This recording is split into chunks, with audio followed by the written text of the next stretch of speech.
Western New York right now. Top educators in New York are meeting in Albany. They are talking about student loan debt and how to lift some of that weight off of students. So get this, in 2015-16, the average college graduate in New York State about $32,000 in debt. And 7 Eyewitness News reporter Liz Lewin is telling us what these numbers mean and why grads say things have to change, Liz. Yeah, shocking numbers right there, Katie. It's an ongoing conversation and concern for many students and families across New York State. Today, SUNY Chancellor Nancy Zimpher sat before the Committee of Higher Education saying that the conversation about lower tuition costs is only as good as a conversation about completion.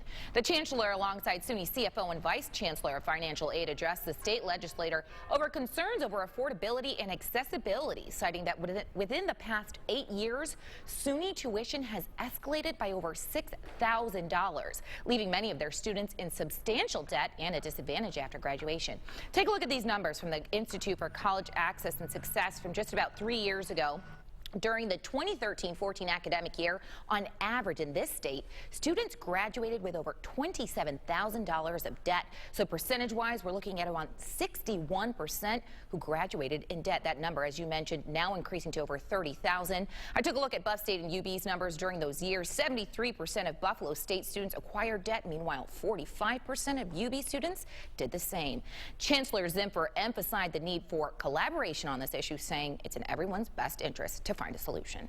The future of our state's competitiveness depends on us being laser focused on investing in what works to drive completion for every student, getting every student ready for a career that creates a return on educational investment, not just for them as individuals, but for our state. She then went on to highlight 4 ideas, all part of SUNY's Agenda for Completion, a plan she says includes data-proven strategies and techniques that will ensure students have what they need to graduate on time, something she also believes will inherently cut costs for everyone. Here with me, Katie, is a response from SUNY Student Assembly President, saying in part that they're dedicated to working with the state and the schools to ensure students can afford their education at all levels. Liz Lewin, 7 Eyewitness News. You can believe that's something a lot of students want to hear. Liz, thank you. And